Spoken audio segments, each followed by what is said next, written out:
Rentrer chez Google, c'est pas facile. Tu vois, il y a plein de gens tous les ans qui postulent. Et généralement, le critère qui va faire la différence, c'est à quel point, justement, t'as fait des choses en plus du parcours classique de tes études. Donc, c'est des petits boulots, des projets, des trucs que t'as menés, etc. Ça, c'est un hook visuel. Maxence Tison, un créateur de contenu qui a su transformer son expertise corporate en véritable empire digital. Ancien de Google et TikTok, il cumule aujourd'hui des centaines de milliers d'abonnés à travers ses réseaux sociaux où il partage une mine d'or d'informations. Entrepreneur dans l'âme, il a créé son propre studio de podcast à Lille et accompagne désormais les entrepreneurs à développer leur visibilité en ligne. Dans ce podcast, vous découvrirez les coulisses de sa transition du monde corporate vers l'entrepreneuriat, ainsi que ses stratégies pour diversifier ses sources de revenus et ses conseils concrets pour développer votre présence en ligne. Je vous souhaite un bon visionnage.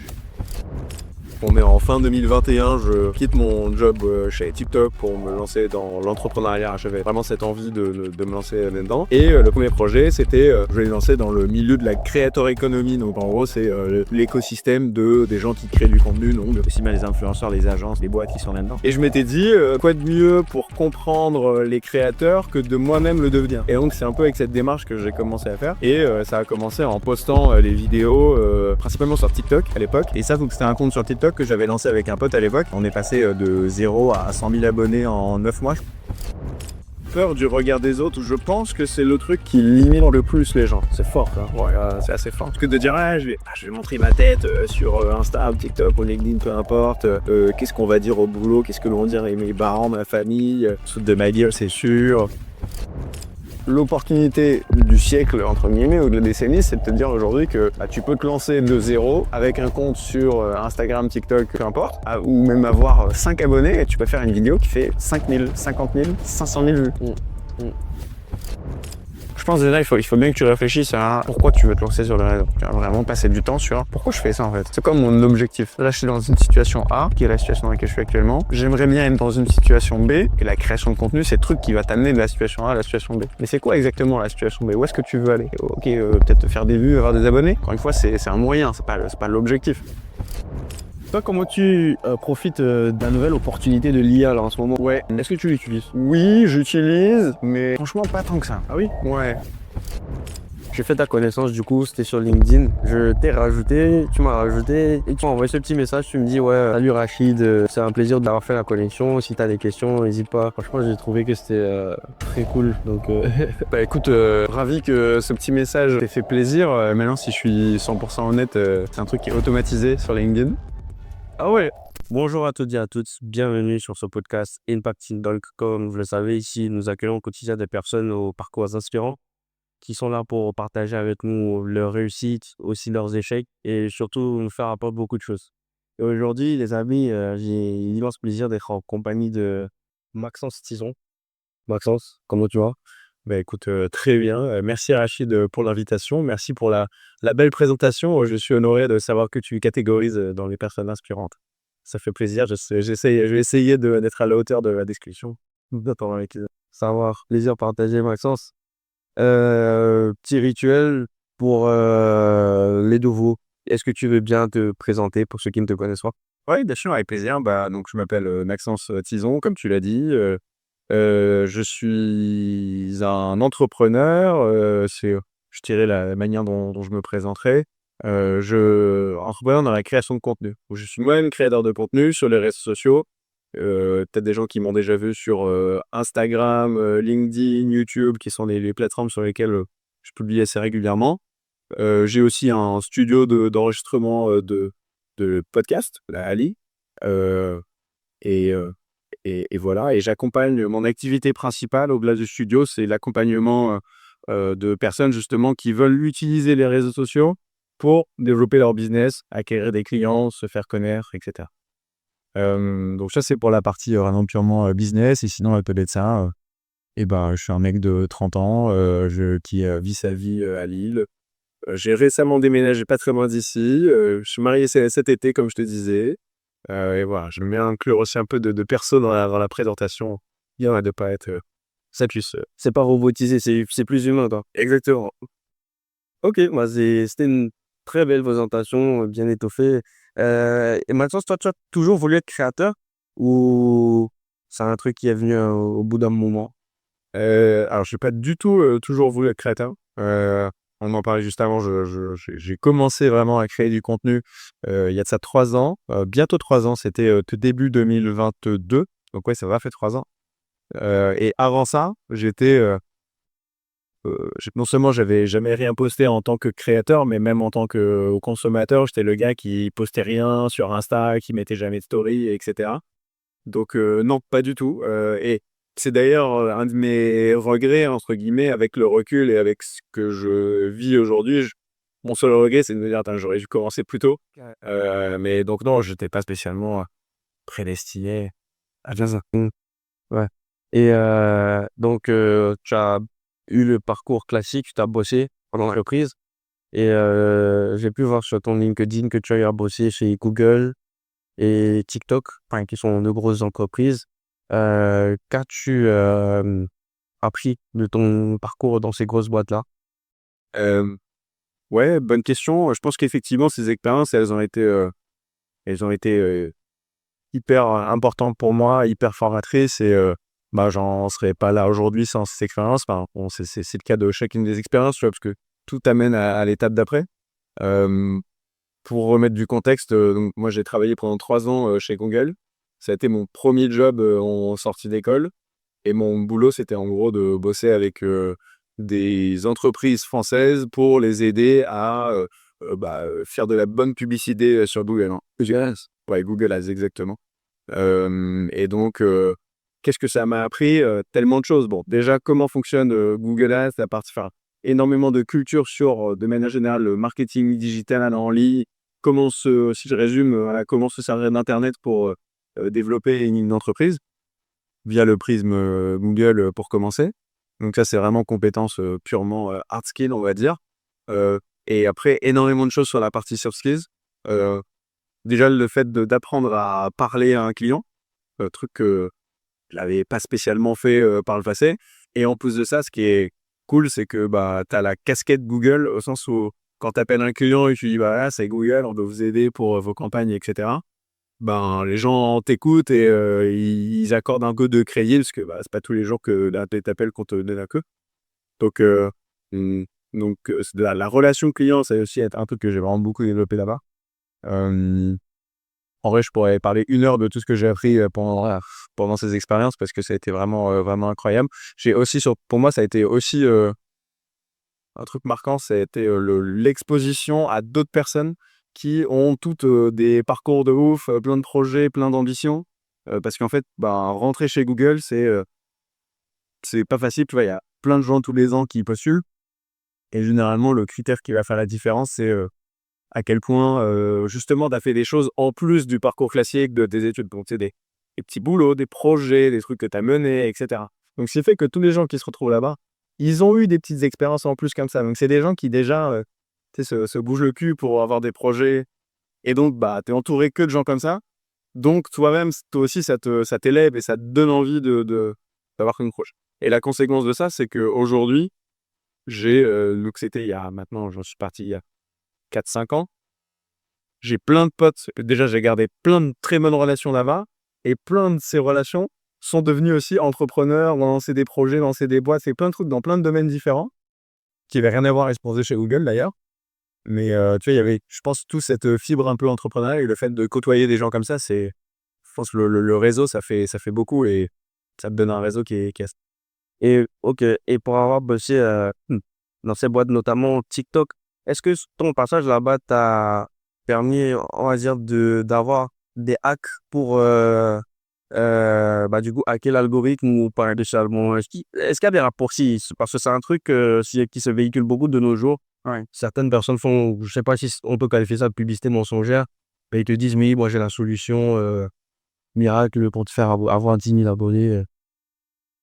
non, je pense qu'il y a pas de solution miracle. Ça se saurait, tu vois? Regarde, s'il y avait la recette magique, pour, croître à coup sûr, non seulement ça se saurait et ça se vendrait des millions. Malheureusement, ça n'existe pas. Sauf si tu considères que la méthode miracle, c'est de travailler, tu vois? En vrai, il y en a rien sans rien, donc c'est avant tout du travail et pour répondre à ta question initiale, hem, oui et non, dans le sens où, non, dans le sens où, en fait, que, chez TikTok, par exemple, Bon, mon métier, c'était encore une fois sur la partie commerciale, quand on bossait avec des entreprises qui voulaient faire de la pub sur TikTok. Donc, pas trop sur la création de contenu en tant que créateur, influenceur ou autre. Donc, non, au sens, moi, je bossais pas du tout sur les mêmes thématiques que ce que je fais aujourd'hui. Je n'étais pas du tout au contact des créateurs, des influenceurs, etc. J'étais au contact typiquement de un Samsung qui lance un nouveau téléphone et qui veut faire une campagne sur TikTok. Bon, je vais les aider à faire ça. Euh, mais par contre, oui, évidemment, tu es quand même au cœur de la machine des réseaux sociaux. T'es au courant un peu de comment tout ça fonctionne. Mais il n'y a pas de choses dans lesquelles je suis au courant que les gens qui ne sont pas chez TikTok, ils peuvent pas être au courant. Enfin, tu vois, et chez Google, c'est pareil. On te donne pas un livre de tiens, voilà l'algorithme, comment ça fonctionne. Maintenant, tu sais comment ça marche. Non, la réalité, c'est que. Et ce qui me fait d'ailleurs rire, c'est que parfois, tu vois des vidéos même de gars. J'ai vu une vidéo qui avait percé un peu il y a pas longtemps, d'un mec qui se disait ancien de chez Facebook, un ancien mec assez bien placé chez Facebook, etc. Qui disait ouais, le truc, c'est qu'il faut que un truc ultra précis, genre toutes les 7 secondes. Oui, quand tu postes sur Insta, tu dois quitter pendant 7 minutes et après répondre à tous les commentaires pendant 7 minutes après poster, etc. Un truc ultra précis, comme si c'était vraiment codé. Et le gars te vend ça comme si c'était la recette miracle. Je dis, mais en fait, non seulement c'est faux, mais en plus, toi-même, tu sais pas, tu vois. Genre, personne te dit le fonctionnement exact. Euh, et entre autres aussi parce que ces algorithmes, tous les jours, ils évoluent, ils s'adaptent. Que tu vois, le jour où effectivement il y a quelqu'un qui a une recette, en fait, le lendemain, elle a changé. Bah oui, donc la recette, elle n'existe pas. Ok. Bon, en tout cas, tous ceux qui sont berdés, là, j'espère que... Désolé. Et toi, du coup, quand tu commences à poster, vu qu'à la base, toi, je suis pas mal des réseaux, quelles sont tes plus grosses difficultés? Je pense qu'il doit aussi avoir le syndrome de l'imposteur, non? Ça a commencé avec quoi comme contenu? Ouais, alors en fait, moi j'ai commencé parce que justement, donc on est en fin 2021, je quitte mon job chez TikTok pour me lancer dans l'entrepreneuriat. J'avais vraiment cette envie de me lancer là-dedans. Et le premier projet, c'était, je l'ai lancé dans le milieu de la creator economy. Donc en gros, c'est l'écosystème des gens qui créent du contenu, donc aussi bien les influenceurs, les agences, les boîtes qui sont là-dedans. Et je m'étais dit, quoi de mieux pour comprendre les créateurs que de moi-même le devenir. Et donc, c'est un peu avec cette démarche que j'ai commencé à faire. Et ça a commencé en postant les vidéos, principalement sur TikTok à l'époque, euh, euh, pour parler de la creator economy. Donc, je parlais de l'actualité, je décryptais un peu l'actu des influenceurs, des boîtes de ce milieu-là, des plateformes, c'est quoi les nouveautés sur les réseaux sociaux, etc. Et ça, c'était un compte sur TikTok que j'avais lancé avec un pote à l'époque. On est passé de 0 à 100 000 abonnés en 9 mois, je crois, un truc comme ça. Ah oui. Et donc, ça a été un peu le truc qui nous a mis le pied à l'étrier de la création de contenu. Euh, et donc, pour répondre à la question, ouais, alors t'es confronté à plein de trucs. Effectivement, le syndrome de l'imposteur, la peur du regard des autres, l'incompétence technique aussi, de dire, en fait, moi, maintenant, j'ai appris à gérer des caméras, des lumières, des plein de trucs. Et en plus, encore plus aujourd'hui avec le studio. Mais pareil, avant, je m'étais jamais filmé. J'avais même pas d'appareil photo. J'étais même le mec qui voulait pas avoir de l'appareil photo. Ça me saoule de prendre des photos quand je suis en vacances, de profiter. Ah oui. Et donc, l'incompétence technique, donc, j'ai commencé comme tout le monde. Moi, j'ai poncé des tutos YouTube dans tous les sens. Et c'est comme ça que j'ai appris, tu vois. Et je suis formé. Donc, ouais, il y a pas mal de choses auxquelles tu dois faire face. Je pense que la peur du regard des autres, je pense que c'est le truc qui limite le plus les gens. C'est fort, ça. Ouais, c'est assez fort.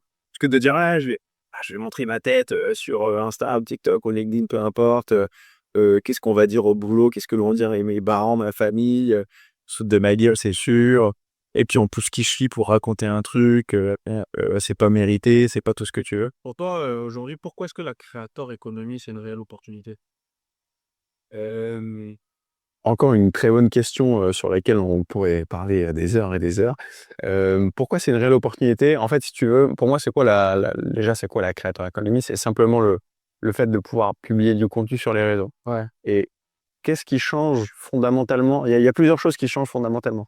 Depuis 15-20 ans maintenant, les réseaux sociaux, Internet, ça existe, etc. Qu'est-ce qui a changé? C'est que n'importe qui peut prendre la parole sur Internet. Avant, l'univers d'Internet et de ces trucs-là. Si tu voulais être une star, entre guillemets, il fallait soit que tu sois une star de la télé, une star du foot, être un mec méga connu, etc. Sinon, c'était pas ça, impossible que tu passes à la télé et que tu puisses faire passer tes messages. Aujourd'hui, n'importe qui peut créer un compte Insta, Facebook, un blog, une newsletter, ce que tu veux. Tu peux prendre la parole et te dire j'ai un truc à dire et je peux le dire à qui veut l'entendre. Donc ça, c'est le premier truc qui a changé. Et le deuxième truc qui a changé, ça c'est plus récent, c'est justement avec l'arrivée de TikTok il y a 5 ans, on va dire maintenant, où en fait ça a profondément et fondamentalement changé la manière dont les réseaux sociaux fonctionnent. Avant, justement, c'était des réseaux sociaux où tu voyais le contenu des gens dont tu étais abonné, c'était tes amis, ou au pire, c'était le contenu que tes amis avaient aimé, et donc tu le voyais parce que, tiens, Rachid a aimé ça, donc moi aussi, je vais peut-être aimer ça. L'ancienne version d'Insta, ça. L'ancienne version d'Insta. Ouais. Et ce qui a changé, c'est l'arrivée de TikTok. Aujourd'hui, sur Insta, c'est les Reels, sur YouTube, c'est les Shorts, c'est partout, sur tous les réseaux.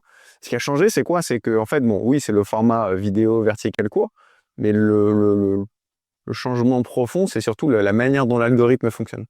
On dit qu'on est passé d'un social graph, donc en gros, on te montre du truc en fonction de tes relations sociales, à un content graph.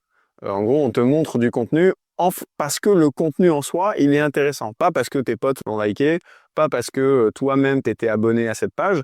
Et donc, ça veut dire que ton contenu peut être montré à n'importe qui. Et il y a beaucoup plus de gens qui ne te connaissent, qui ne te suivent.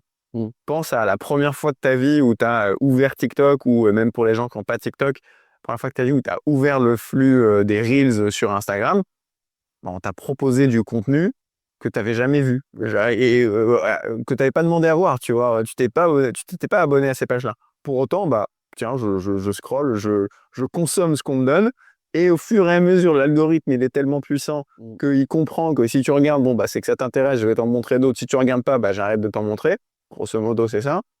Que sans même t'abonner, sans liker, sans commenter, sans rien faire, l'algo, il comprend très bien ce qui te plaît et il va te proposer du contenu en fonction de ce qui te plaît. Et donc, l'opportunité du siècle, entre guillemets, ou de la décennie, c'est de te dire aujourd'hui que tu peux te lancer de zéro avec un compte sur Instagram, TikTok, peu importe, ou même avoir 5 abonnés, et tu peux faire une vidéo qui fait 5 000, 50 000, 500 000 vues. C'est ça le truc de fou qu'on n'avait pas il y a 50. Maintenant, sur Insta, tu avais 50 abonnés, tu faisais 50 vues au mieux. Ouais. Tu vois, ou t'essayais de faire grossir un peu le truc. Mais aujourd'hui, la viralité, elle est devenue ultra accessible, en fait. La notion d'abonné, au final, elle a un peu perdu de son sens. Ouais. Et je pense que c'est même un terme qui va disparaître, tu vois. Si tu prends l'univers de la télé, par exemple, ce qui les intéresse, c'est pas combien de gens sont abonnés à TF1, c'est combien de gens sont en train de regarder telle émission à telle heure. Et aujourd'hui, pour le monde digital, c'est pareil. Tu vois, il y a des chaînes YouTube qui ont 5 millions d'abonnés, mais à chaque vidéo, ils font 10 000 vues. Ouais. Et à l'inverse, des gars qui ont 5 000 abonnés, ils font des vidéos à 50, 500 000 vues. Et toi, tu trouves que c'est mieux comme ça, ou tu préférais comme c'était avant? Ou n'as pas d'avis là-dessus? Ouais, j'ai pas trop d'avis sur mieux ou moins bien. Après, je pense que je suis biaisé parce que moi, j'ai profité de ce truc, de cette nouvelle opportunité, et je trouve que c'est un truc qui est génial, qui rend accessible à tout le monde le vrai pouvoir des réseaux sociaux. Je pense que si j'étais de l'ancien monde et que j'avais, tu vois, les gens qui ont perdu dans ce changement-là, c'est des gens qui avant avaient 50 000 abonnés dans le monde d'Instagram parce qu'ils postaient des photos sur leur vie. Aujourd'hui, ils se rendent compte que ça intéresse plus autant les gens que ça. Et donc, ils se disent, c'est pas normal, Instagram a changé, avant, ça marchait beaucoup mieux. En fait, non, les gens ont changé de contenu qu'ils consomment. Donc, moi, je considère que c'est mieux. Après, je pense pas que fondamentalement soit mieux ou moins bien, c'est juste différent. Après, c'est à toi de t'en servir, quoi. Et moi, depuis que j'ai commencé aussi à faire du contenu, je sais pas si c'est aussi biaisé, mais j'ai l'impression qu'il y en a de plus en plus qui en font. Ouais, c'est une réalité. Est-ce que pour toi, ça complexifie la réussite dans le domaine, pas spécialement? Oui et non. En fait, si tu veux, c'est toujours pareil. C'est dans plein de sujets. C'est est-ce qu'il est trop tard pour investir? Est-ce qu'il est trop tard pour me lancer? Est-ce qu'il est trop tard pour investir en immobilier, en plein de trucs? En fait, tu sais, tu connais sûrement ce proverbe qui dit le meilleur jour pour te lancer, c'était hier. Et le deuxième meilleur jour, c'est aujourd'hui. Ouais. Tu vas dire, en fait, oui, ça aurait été mieux que tu te lances avant. Mais maintenant, c'est mieux quoi? Que tu te lances pas du tout ou tu te lances aujourd'hui? C'est toujours mieux que tu te lances aujourd'hui, tu vois. Mm. Donc, tu as quand même plutôt un intérêt à te lancer. Oui, effectivement, il y a plus de concurrence, mais ça tire tout le monde vers le haut, tu vois. Mm. Et toi, Maxence, tu cumules sur Insta, tu as plus de 100 000 abonnés. Et je pense que si on doit faire le cumul de tous tes réseaux, tu dois être dans les 300 à peu près, non? Au total, ça fait même 600 000 abonnés sur tous les réseaux. Ah oui, encore plus. Puis il y a beaucoup de gens qui me suivent sur Facebook aussi. Ok. J'ai 270 000 abonnés sur Facebook. Ah oui. Et après TikTok et YouTube, tout ça fait un peu plus de 600. Ouais. Ok. Et faudrait qu'on en parle de Facebook. Ce réseau, pour toi, est-ce qu'il est mort? Facebook n'est pas mort. Facebook ça reste le premier réseau social mondial. Il ne faut pas l'oublier. En termes d'utilisateurs? Ouais, en termes de nombre d'utilisateurs. Mm. Et en temps passé, j'ai pas les chiffres en tête, mais oui, il y a moins de temps passé que sur Instagram ou que sur YouTube, peut-être même pas sur TikTok, je suis pas sûr, faudra regarder. Et je parle vraiment en temps passé. Mais il y a quand même énormément de gens qui passent du temps sur Facebook. Je pense que la cible, elle est aussi un peu différente. C'est généralement un peu plus âgé, les gens qui sont sur Facebook. Et aujourd'hui, les gens sous-estiment un peu Facebook en tant que plateforme sur laquelle se développer. Je t'ai montré mon exemple. Moi, aujourd'hui, je passe 0 minutes par semaine sur Facebook parce que le compte Instagram et Facebook, ils sont automatiquement reliés. Donc, dès que je poste sur Insta, ça part sur Facebook. Et ça participe à faire grossir la communauté, à continuer à faire découvrir, etc. Donc, il y a deux débats. Il y a, en fait, premier débat, c'est est-ce que Facebook est mort? Non, je pense pas, parce qu'il y a toujours énormément de gens qui passent du temps dessus, même si tu as l'impression que c'est pas trop le truc tendance du moment. Et le deuxième débat, c'est est-ce que tu dois y être? Et pour moi, il se répond très facilement en disant, tu as littéralement juste à cliquer sur un bouton pour dire oui, je veux que mes vidéos partent aussi sur Facebook. Ouais. Ok. Du coup, la question que je voulais te poser quand je te demandais le cumul de tous tes abonnés, c'est comment tu as fait pour parvenir à tout ça? C'est-à-dire, tu as suivi une méthode particulière ou ça s'est juste fait au fur et à mesure que tu créais du contenu, à un moment ça a explosé? Écoute, un peu des deux. Ça s'est fait au fur et à mesure, c'est sûr. Ok. La croissance sur les réseaux, et je pense que tu le vis ou tu vas le vivre, mais c'est toujours cyclique. Tu vois, il y a toujours des paliers où tu gagnes plein d'abonnés, et puis après, pendant quelques mois, pas grand-chose, quasiment rien, voire tu en perds parfois. Et après, tu vas retourner dans un cycle. Et donc déjà, il faut être assez fort psychologiquement pour que quand tu es dans un cycle où il se passe rien, voire tu perds des abonnés, tu dis non, je lâche pas, je continue, et ça va pas. Donc il y a ce cas. Et après, la méthode, ouais, c'est l'objet de ce sur quoi je travaille tous les jours avec mes clients, le contenu que je poste, c'est toutes les techniques et les stratégies que tu peux mettre en place pour créer du bon contenu et créer un contenu qui intéresse du monde. En vrai, c'est si tu repenses aux bases, aux fondamentaux, c'est quoi comment avoir plein d'abonnés? Ouais. Il faut que tu aies un truc intéressant à raconter et il faut que tu aies du bon contenu que les gens aient envie de consommer. C'est aussi simple que ça. Maintenant, toute l'énigme, c'est comment je fais un bon contenu. Et ça, c'est, je pense, la recette de ça. Bon, il y a pas mal d'ingrédients, mais il y a, on en parlait au tout début, le travail, tu vois, le fait d'en faire beaucoup. Moi, je suis un grand convaincu que je dis toujours que la quantité est plus importante que la qualité. Ok. Au début, tu vois. Si tu veux te lancer sur les réseaux, moi, le meilleur exercice possible, c'est de te mettre un défi, un challenge de pendant 90 jours, poster une fois par jour. Et en fait, 90 jours. ouais, pendant 3 mois. Ah oui. Moi, c'est ce que j'ai fait à chaque fois que j'ai lancé un nouveau compte. Ça a toujours marché. Ça a toujours marché. En Ok. tout cas, marcher, tout dépend comment tu définis marcher, tu vois. Mais en tout cas, c'est pour moi la méthode, la meilleure technique pour justement te forcer à tester plein de choses et poster une fois par jour pendant 3 mois. Tu ne peux pas poster un contenu d'excellente qualité tous les jours pendant 90 jours.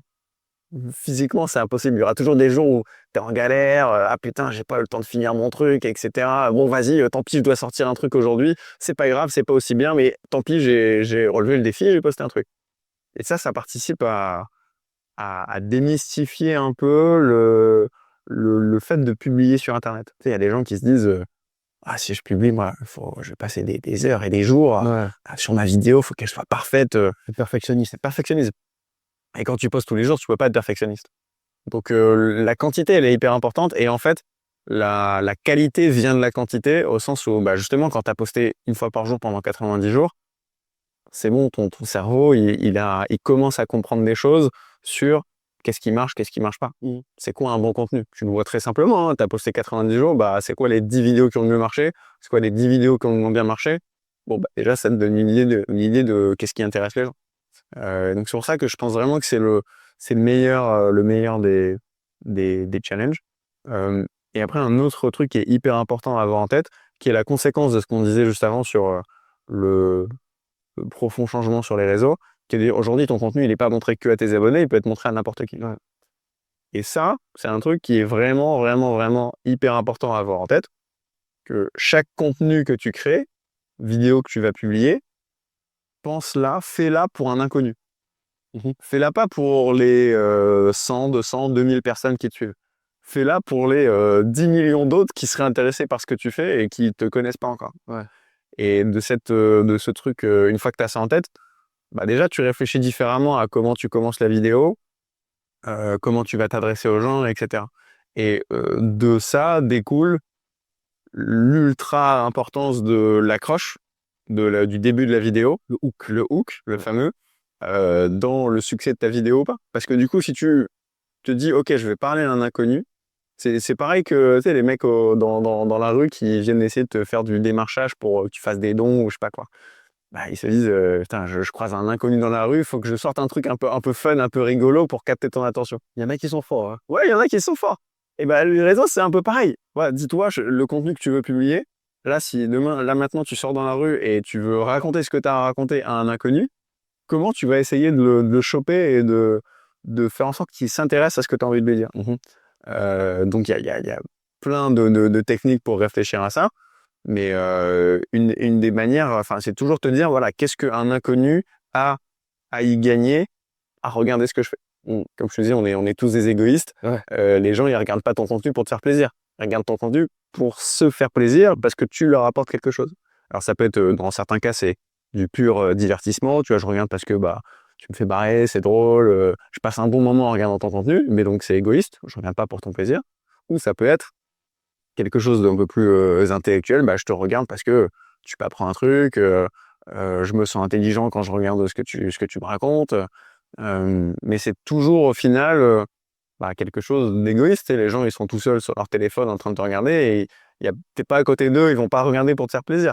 Donc il faut que tu aies une bonne raison, il faut que tu leur donnes une bonne raison de te suivre.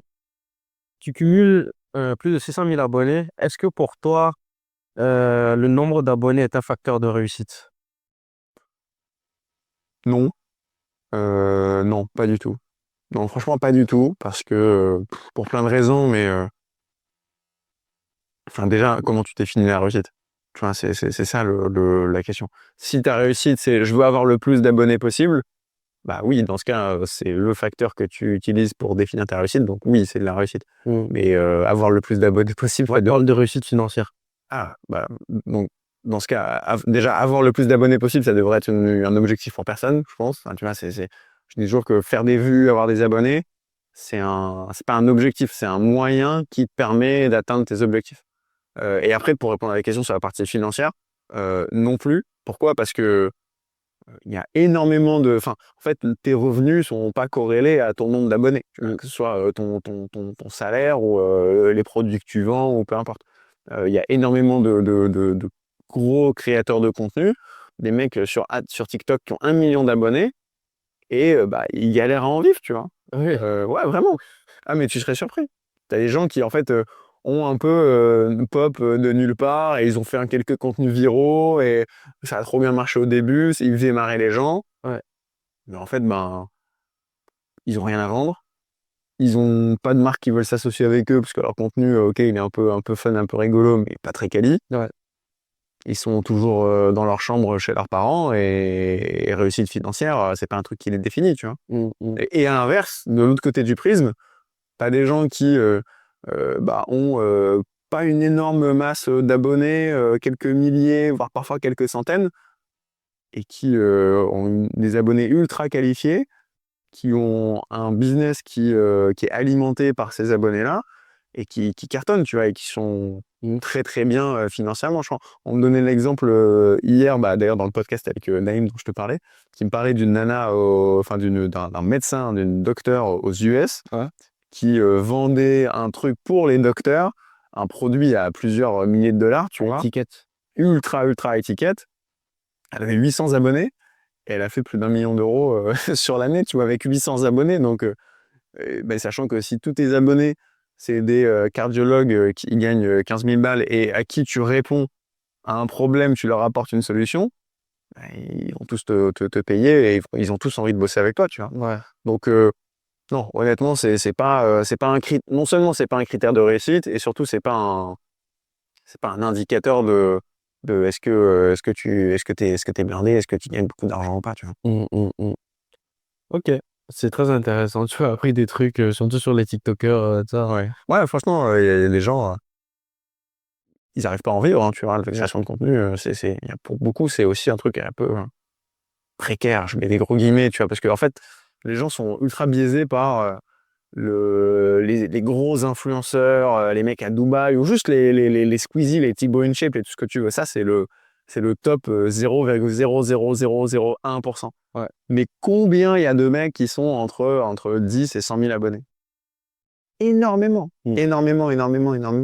Beaucoup plus que ce qu'on pense. Et tous ces gens-là, ils en vivent pas du tout. Et parfois, c'est leur activité principale. Ou ils ont une activité presque un peu tu vois, de freelance, ils vont faire des petites missions par-ci par-là, à droite à gauche, mais c'est pas leur activité principale. Ouais. Et tu parlais de ranger son ego de côté. Ouais. Je pense que j'ai vu ça dans une de tes stories récemment, Ah oui. où tu avais écrit un petit texte, tu disais de ranger son ego de côté par rapport aux vues, tout ça. Est-ce que pour toi, du coup, la création de contenu aujourd'hui, c'est fait pour tout le monde? Ou il faut vraiment avoir certaines prédispositions, peut-être psychologiques, pour pouvoir exceller dans ce domaine? Je pense que c'est fait pour tout le monde en vrai. En fait, je pense que, en tout cas, personne ne devrait se l'interdire. Tu vois, il y a personne qui peut dire non, c'est pas pour moi. Au sens, je peux entendre le truc de non, moi j'ai pas envie de le faire, j'en ai pas besoin, etc. Je dis pas que tout le monde doit le faire. En revanche, tout le monde qui a envie de le faire peut le faire.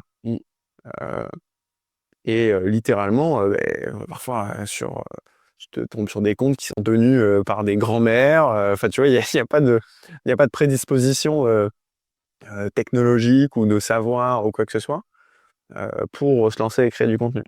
Et j'ai une autre conviction très forte, c'est que quel que soit ton domaine, ton activité, ton projet, ce que tu veux, si tu fais du contenu, tu seras meilleur que si tu n'en fais pas.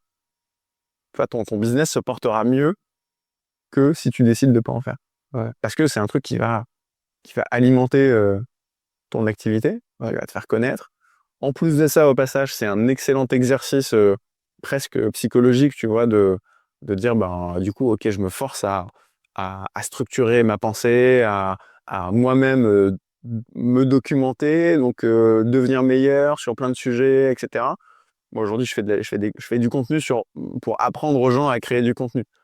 Donc, forcément, j'ai appris plein de trucs parce que moi-même, je dois les apprendre pour les apprendre aux autres. Et si tu veux, je sais pas, si ta passion, c'est le jardinage, et que tous les jours, pendant 90 jours, tu vas faire une vidéo sur comment être un bon jardineur, je sais pas si ça se dit, comment bien jardinier, oh là là, comment être un bon jardinier, c'est sûr que dans 90 jours, tu seras un meilleur jardinier, toi-même. Parce que tu te seras documenté pour dire, attends, il faut que j'apprenne des trucs pour en parler, tu vois. Ouais. Donc en fait, tu seras forcément une meilleure version de toi-même si tu te mets à créer du contenu, parce que ça ne peut que te tirer vers le haut. Et même dans le pire des cas, et c'est quoi le pire des cas en fait? C'est t'as effectivement passé un peu de temps et ça marche pas trop, t'as pas d'abonnés, t'as pas de vues, et t'es quand même devenu meilleur parce que tu t'es documenté sur le truc.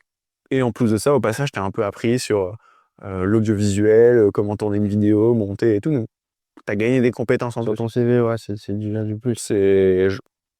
Encore une fois, je vois pas une bonne raison de ne pas le faire. Ouais. Et pour revenir à ce que tu disais, il y a un proverbe, je pense latin, qui dit que c'est en apprenant qu'on apprend. Ouais.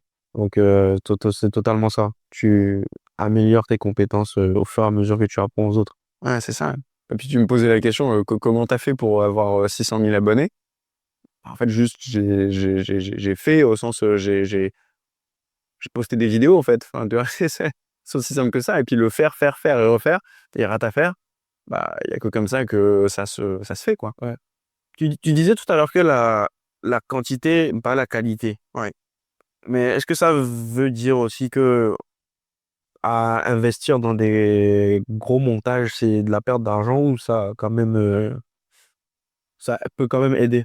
Je pense pas que ce soit nécessaire. Tu vois, notamment s'il y a des gens qui nous écoutent et qui veulent peut-être, genre lancer un compte, sur Instagram pour parler de leur passion, parler de même de leur business, ce que tu veux. Il faut pas qu'ils se mettent la limite de se dire: «Ah mais il faut que j'investisse dans une caméra et puis en plus je sais pas faire de montage» et cetera. Aujourd'hui, le téléphone, l'iPhone que tu as dans la poche, c'est une bien meilleure caméra que tous les youtubeurs qui se sont lancés il y a 10 ans. Et en termes de montage, tu as CapCut qui te fait des trucs, automatiquement sur les sous-titres, qui va t'enlever les blancs et cetera. C'est gratuit. En fait, à partir de là, tu as aucune barrière à l'entrée, technique et je pense pas que ce soit nécessaire, voire parfois c'est contre-productif. Enfin, le piège des personnes, qui se lancent là-dedans, c'est justement, tu arrives dans CapCut, tu vas cliquer sur tous les effets, toutes les animations et tu arrives avec un truc avec des feux d'artifice dans tous les sens. C'est beaucoup trop avancé. Enfin, c'est non, même pas avancé, c'est juste beaucoup trop, tu as des effets pour rien, quoi. Donc non, moi je pense plutôt qu'il faut faire des choses simples. Et d'ailleurs, quand tu aujourd'hui ouvres Instagram et scroll 10 vidéos, t'en as allez, 8 sur 10 qui sont faites depuis un téléphone. La plupart du temps, les gens sont pas dans des studios, comme là.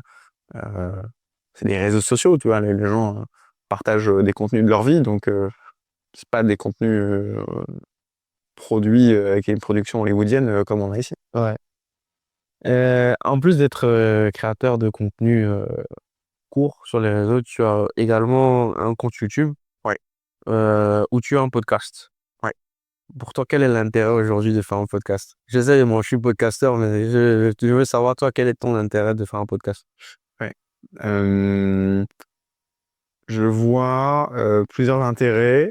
Le premier, c'est je partage ton avis sur, le fait que le podcast, c'est un excellent moyen de réseauter, de rencontrer du monde. Ouais. Parce que, bah, c'est tout bête, mais bah, si tu dis à quelqu'un: «Ah, j'ai un podcast, est-ce que ça te dit de passer dans mon podcast?»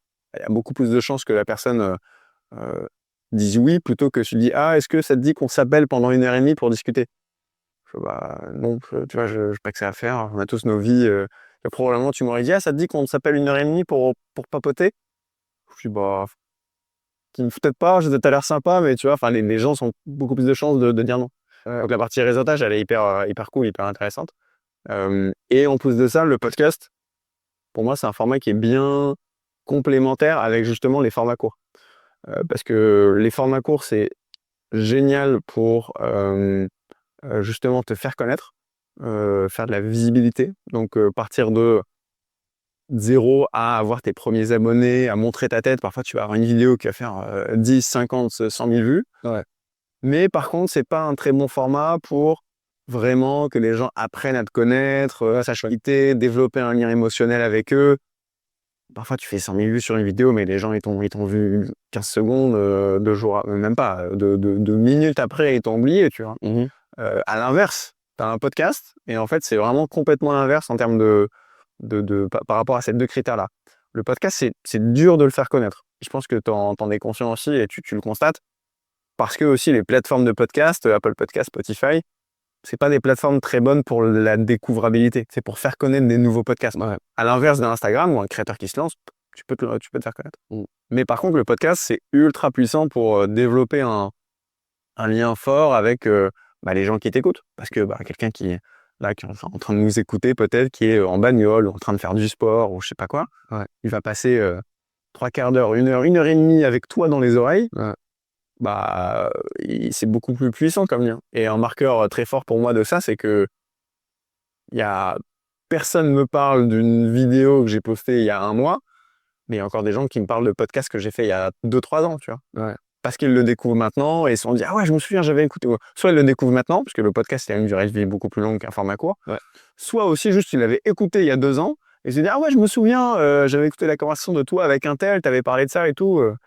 Alors que les vidéos courtes, Ça va vite. même moi, je sais plus ce que j'ai posté il y a une semaine. Ah, mais c'est vrai, tu vois. Ouais. Donc le format podcast, là-dessus, il est hyper fort. Ouais. Tu connais le créateur de contenu Dan Koe? Ouais. Dan Ko. Moi, je dis Koe, mais c'est K-O-E. C'est pas Koé, le présentateur radio. Ouais, je connais. Ouais. Et Dan Ko, du coup, bon, on va dire Ko, il préconise de faire du contenu long, Ouais. que ensuite tu découpes et que tu mets sur tes réseaux. Et en fait, ça fait que tu travailles pas énormément, quoi. Tu travailles qu'une seule fois. Ouais. Après, tu fais juste des cuts. Et puis, toi, tu en penses quoi de ce type de pratique? Ou tu penses qu'il faut se lever et puis tourner directement son réel? C'est peut-être mieux comme ça. Alors déjà, je pense effectivement qu'une fois que tu as un podcast, tu as tout intérêt à aussi le découper, en faire des petites vidéos partout. Le concept, c'est que tu as dans un podcast, là, on va parler de plein de trucs. Tu as plein d'idées qui émergent. Et effectivement, limite, chacune de tes questions, ça peut être une petite vidéo que tu vas découper et ça t'en fait 15-20, tu vois. Donc, pour effectivement, tu travailles une fois et tu as beaucoup de volume. Maintenant, je pense pas que ce soit suffisant.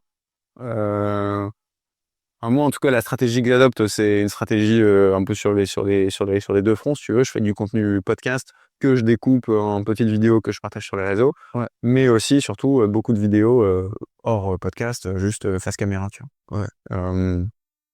Parce que justement, le format podcast, il est même les extraits de podcast, pour de la découvrabilité, justement, c'est pas forcément le meilleur, tu vois. Des gens qui te connaissent déjà, qui suivent ton podcast, vont être intéressés, mais parce que on parlait de l'importance des hooks et de bien réfléchir ça, bah là, on n'est pas en train de faire des hooks. Ouais, on n'est tu pas peux en pas train de avoir- réfléchir. Ouais. Alors après, tu peux réfléchir à, je vais essayer de mettre des punchlines un peu impactantes, un peu clivantes dans mon podcast pour que justement derrière, j'en fasse une vidéo courte. Et il y a plein de gens qui font ça. Et les gros podcasteurs, ils font tout ça. Et aujourd'hui, même les gros noms du podcast, dans la manière dont ils posent les questions, ils vont chercher la phrase choc pour derrière en faire un clip court, bien impactant, qui va bien marcher. Ouais. Mais tu vois, c'est pas la même chose qu'avoir une stratégie où ton contenu il est pensé pour ça, je pense. Et est-ce que c'est vrai que YouTube, c'est le king pour les créateurs de contenu? Euh, Ça dépend. Je fais beaucoup de ça dépend. Ça dépend comment tu définis le king, encore une fois. Ouais. En fait, oui et non. Oui, parce que YouTube, c'est la plateforme la plus dure, je pense, sur laquelle émerger. Moi, j'ai un compte YouTube. Sur YouTube, j'ai mis que soit des formats shorts, qui étaient des copies de ce que je mettais sur Insta, TikTok, soit des formats podcast. Mais je dirais pas que j'ai une stratégie YouTube, tu vois. Ok. Je fais très peu, quasiment pas de contenu pour YouTube. Ouais. Pourquoi? Parce que YouTube, ça me fait peur. Je me dis, justement, c'est trop dur. C'est compliqué. Ouais, c'est trop dur. Ouais. Et je trouve que en tout cas, dans un premier temps, le ratio temps passé, retour sur investissement, il est moins intéressant que sur Instagram, par exemple. Et c'est pour ça que moi, là, je décide de pas y passer du temps. En revanche, ce qui est sûr, c'est que un abonné YouTube, c'est un abonné qui a le plus de valeur que toutes les autres plateformes. Bah oui, oui. Je préférerais 1000 fois avoir 200 000 abonnés sur YouTube que 200 000 abonnés sur TikTok. Ouais, et Tu vois, je pense que tu as YouTube tout en haut, Instagram et TikTok en bas où ça vaut pas grand-chose. parce que ouais, je pense que si on doit raisonner de façon financière, je trouve que YouTube, ça te rapporte plus de sous, quoi. L'abonné, même YouTube en soi, Ouais. il te donne beaucoup de son temps, donc forcément, il est prêt à lâcher. C'est ça, en fait. L'argent. Bien sûr. C'est vraiment une question de temps passé. Tu vois, de dire, en fait, une personne qui a c'est pareil, en termes, on parle de nombre d'abonnés, mais une vue sur YouTube, sur une vidéo de 30 minutes, ça vaut 1000 fois plus qu'une vue sur TikTok de 15 secondes ou même sur Insta de 30 secondes, tu vois. Ouais. Ça n'a rien à voir. Ouais. La connexion que tu crées avec la personne qui te regarde, c'est pour ça que l'écoute de podcast est si puissante. Parce que les gens, ils passent beaucoup de temps avec toi et t'écoutent à fond. Et est-ce que toi, tu le ressens, toi, qui as un studio, l'essor du podcast vidéo? Tu le vois, récemment, je voyais la vidéo du mec qui a fait Podspace. Ouais. J'ai oublié son nom.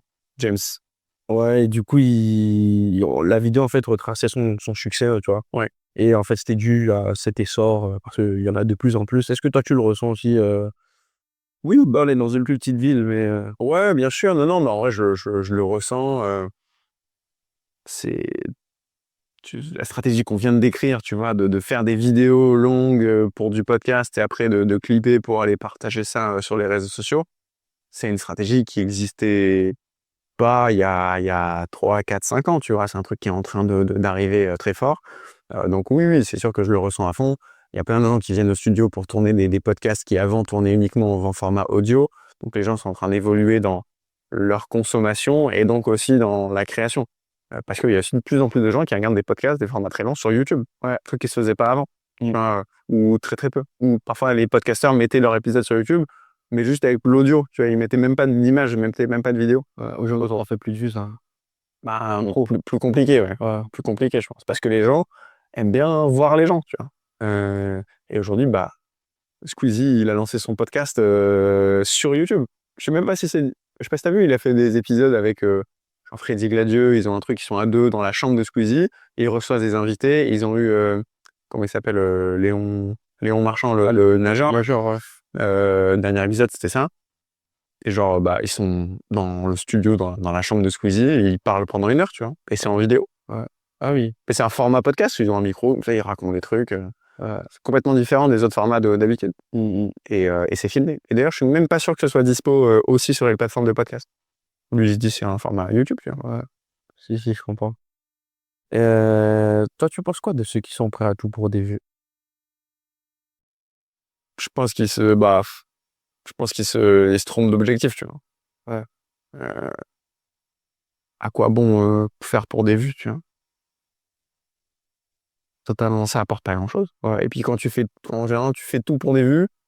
Les vues que tu obtiens sont pas de qualité, en fait. ouais, voilà, c'est pas les vues que tu as envie d'avoir.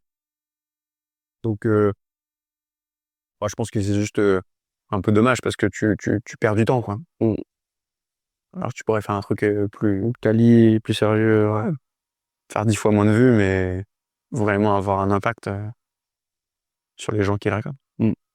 Pour quelqu'un qui veut se lancer là sur Instagram, par exemple, c'est quoi la bonne structure? Parce que tu parlais tout à l'heure, tu disais que les créateurs de contenu, la plupart n'avaient rien à vendre.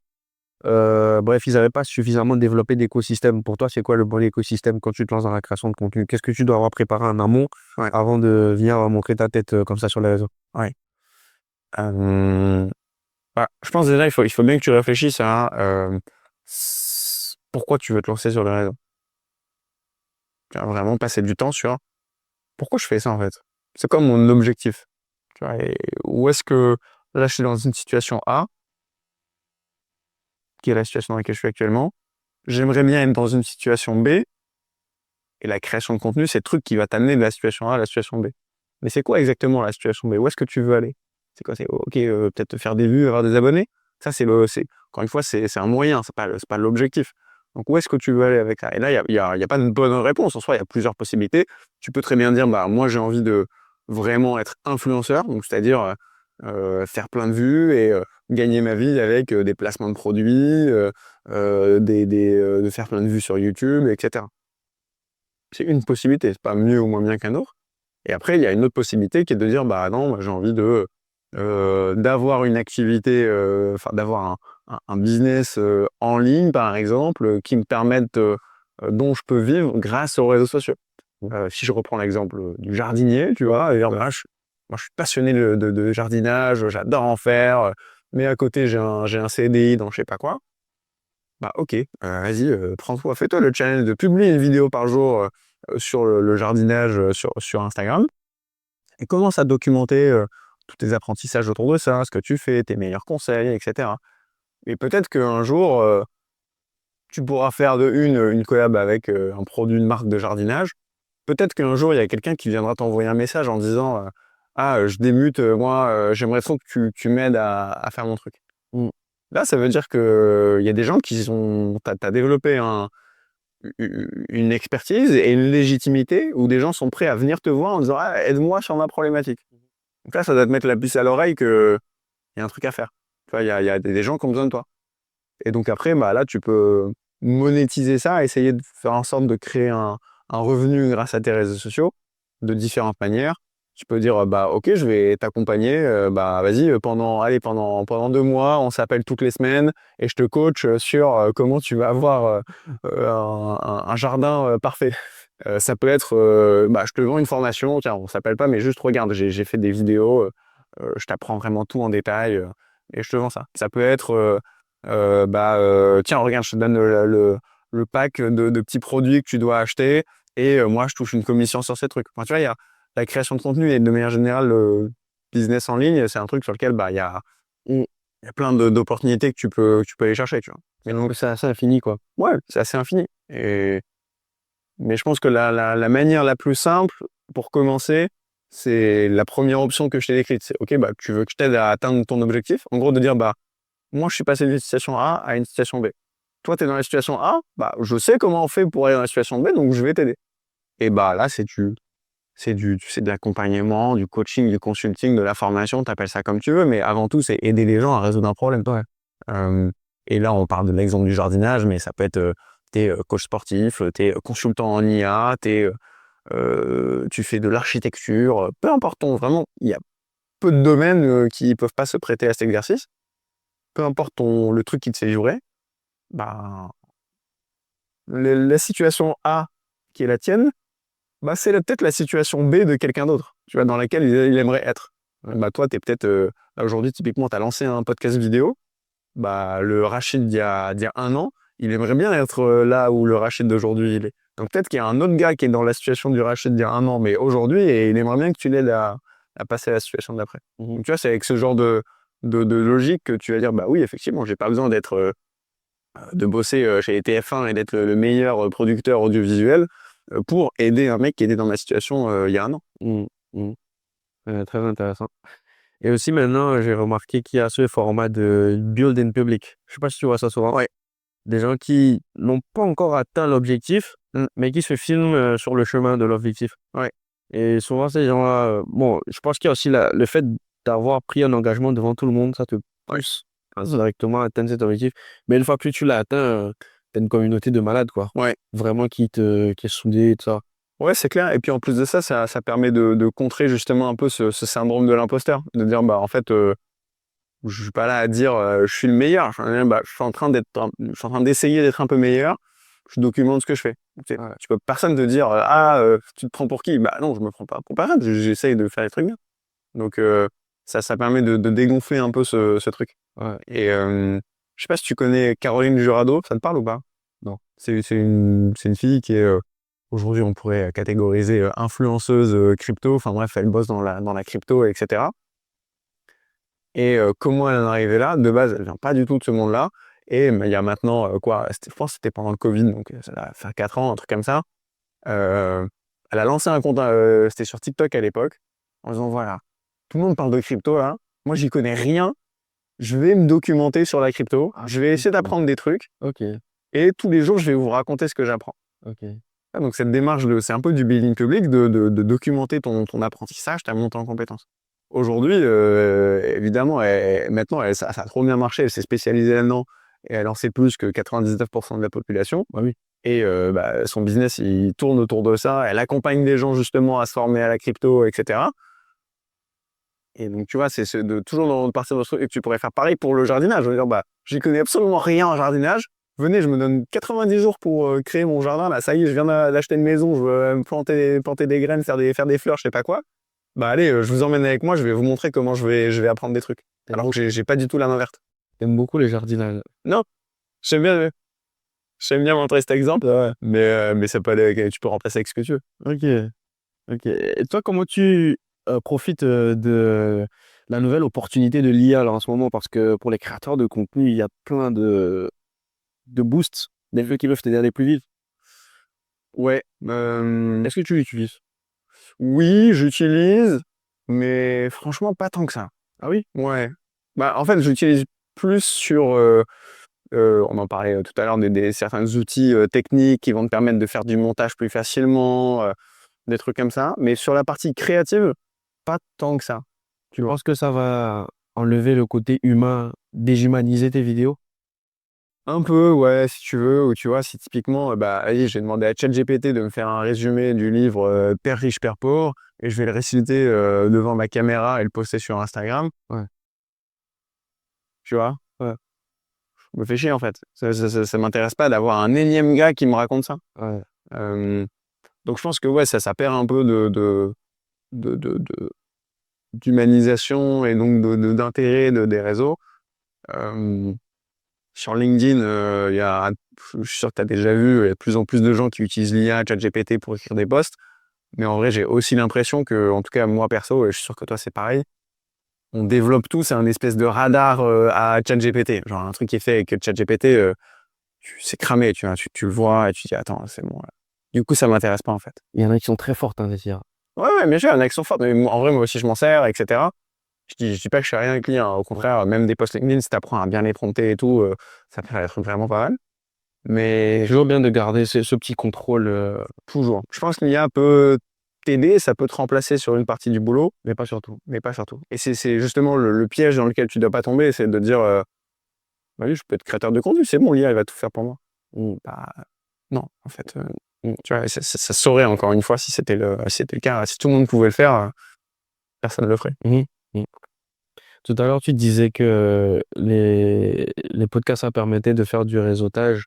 Moi, j'ai aussi trouvé tu permets de développer un côté un peu plus humain avec les gens, tu vois. Ouais, ouais. Et pour revenir à ça, moi, il y a un truc que j'ai beaucoup apprécié quand j'ai fait ta connaissance, du coup, c'était sur LinkedIn.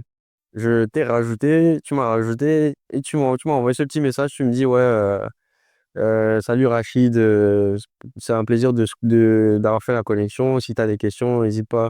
Franchement, j'ai trouvé que c'était très cool. Donc, Bah écoute, je sais pas si c'est le côté podcaster qui te fait ressortir une telle. ravi que ce petit message t'ait fait plaisir. Maintenant, si je suis 100% honnête, c'est un truc qui est automatisé sur LinkedIn. Ah ouais, Malheureusement, c'est pas aussi joli que ce que tu peux en avoir l'impression. Mais non, en fait, j'ai un truc sur LinkedIn automatisé sur dès que quelqu'un m'ajoute, ouais. ça va l'accepter et lui envoyer un premier petit message un peu générique en mode C'est même pas toi en fait. c'est pas moi. Hein. Salut Rachid, merci de m'avoir ajouté. N'hésite pas si je peux être utile. C'est tout, tu vois. J'engage même pas la conversation plus que ça, mais Ouais. parfois ça amène à des conversations intéressantes. J'en dis, ah bah ouais, justement, je t'ai ajouté parce que. En tout cas, c'est grâce à ça qu'on s'est vu aujourd'hui. Donc, Bah voilà. Mais merci l'automatisation. Et par contre, tu vois, tu parlais d'IA juste avant, je suis ouais. un peu plus branché automatisation que IA. Et parfois, c'est lié, tu vois, les trucs ensemble, mais j'aime bien essayer d'automatiser pas mal de trucs pour gagner du temps et être efficace. Et tu t'en sers que sur LinkedIn ou. Alors, pour les réseaux, sur Instagram aussi. Sur Instagram, il y a un outil qui permet d'automatiser pas mal de choses, notamment dans les DM, enfin dans ta messagerie, quoi, dans les messages privés. On a tous vu sur Insta, commente X et je t'envoie telle Ah, ressource. ouais, je vois Ça, ça c'est souvent. automatisé, tu vois. Ok. Tu peux l'automatiser en tout cas. Et après, tu peux même dire, envoyer à la personne qui a demandé telle ressource, 30 minutes après, lui renvoyer un autre message en mode qu'est-ce que tu en as pensé, est-ce que ça t'a été utile, qu'est-ce que je peux faire pour toi, etc. Ouais. Donc ça, c'est des choses que je mets en place, tu vois, et qui fonctionnent bien parce que, encore une fois, les réseaux sociaux, le but, c'est de déclencher des conversations, c'est de Totalement discuter avec les gens. Mm. Et moi, en gros, j'aime bien automatiser le premier pas. Après, si les gens répondent, etc., c'est un humain, tu vois, qui va apprendre la suite. Tu parles pas avec une IA si tu m'envoies un message. Mais donc, ouais, ça permet de gagner du temps, en fait. Et de déclencher des conversations, cool, qui mènent à ce genre de moment. Ok. Ah bah, en tout cas, c'était cool. Ce podcast, il touche à sa fin. J'ai t'ai posé l'essentiel des questions que j'avais à te poser. Trop bien. Merci Rachid. Trop cool d'avoir pu faire ce moment. Merci l'automatisation sur LinkedIn, du coup. C'est grâce à ça qu'on est là. Mais en tout cas, merci à toi aussi d'avoir fait le trajet, d'être venu échanger avec moi de ça. Et j'espère que toute la valeur partagée, vous saurez en profiter à bon escient. Ouais, merci à toi Rachid, trop cool et force à toi pour le podcast. Merci beaucoup On pour verra la la suite. Yes. Très bien, les amis, comme vous avez pu le voir, ce podcast, il touche à sa fin. Beaucoup de valeurs ont été partagées. Je vous invite donc à liker. Si vous n'êtes pas encore abonné, que vous nous découvrez, à vous abonner et à partager. Et ne gardez pas ce contenu que pour vous. Et moi, je vous dis ciao, à la prochaine.